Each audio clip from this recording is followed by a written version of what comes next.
Hi, Dale here again. I was really into the Latin. This video that was the next one in this series, and it was really good. And then I realized I hadn't pushed the button to record it, so near the end of it. So, but that's part of this too. It's like, so what's in the past I go, oh, that was really great.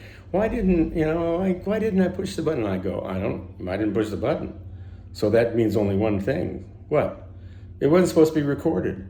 Yeah, that's all. I mean, as far as the physical world, that's what it means. It wasn't supposed to be recorded. And why? I have no idea. I have no idea. But here we are again. I'll go jump into it. But that's how it works. You trust in it. So yeah, as I was saying, I think in the last video I was talking about Rumi saying, sell your certainty and buy bewilderment. Yeah, sell your certainty and buy bewilderment, because you start to trust that, and you start to realize through experience that the world you're trying to form is not happening like you want it to do. It's not, you live here years. I'm 76 years old, and I'm finally, getting that perfection that I really wanted to express. It doesn't come from, I've got that, I guess, before. I can't really say that. I've trusted it. I know where it comes from and where it leads, and it's not one thing. It's everything. It's everything. But I start to realize that what life, when you're living like this, what you start to see is that living the old way, living the way where you're trying to force things, or you're hiding from things, running away from them because you just, you say, I'm taking a time out by hiding from it, and I'm not going to look at it. And fine, but you still have the intention that you're going to come back to it and pick it up again. It's like this attempt to like create a flower in your life. Yeah, like create this beautiful flower in your life. It's kind of like what we're doing with AI right now, AI can be a wonderful thing, and if you recognize what it is, it's like a collectivity of everything that's known, human known, and that's it. It ends there. If you're looking for creativity out of AI, good luck, because it doesn't do creativity. It does everything that humankind can document. That's all it does, And so that's all you're gonna get. But we think in some way that AI is going to take us, and this is second generation AI, because first generation AI is the one we were born with. That was the process of perception, which is also artificial intelligence.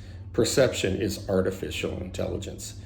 It's not based on reality. It's based on what everybody's thought something meant. It's all based on meanings that we don't even know they're true. All right. So, but we have this catalog of those meanings, and we use them to run our lives, to create a flower, okay, say, or to create the end.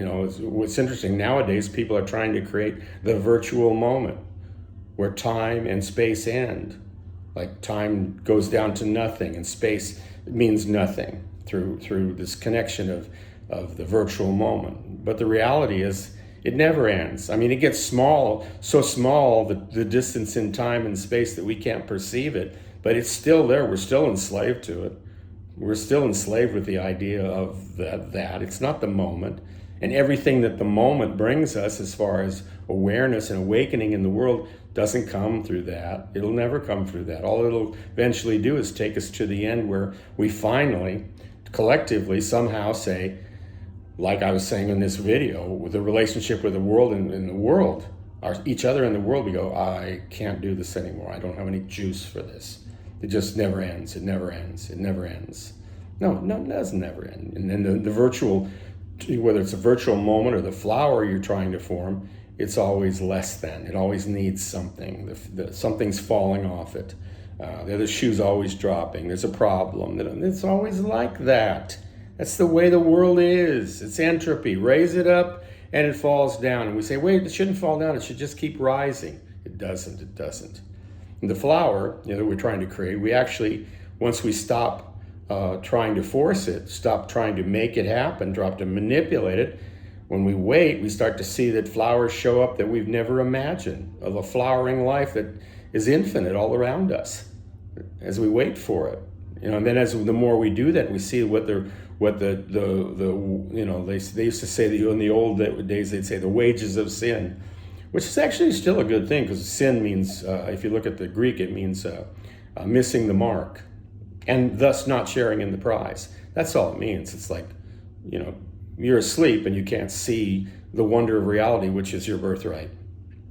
That's what that is. That's what that is.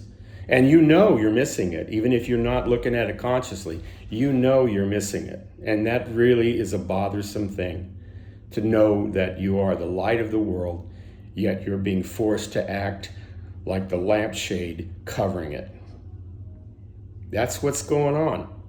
So when you take off the lampshade, you step out from under the lampshade. You don't know what you're looking for. And you don't need to know what you're looking for. The universe carries you. You know, the universe, it's like if God was a person. God doesn't say go this way or do that.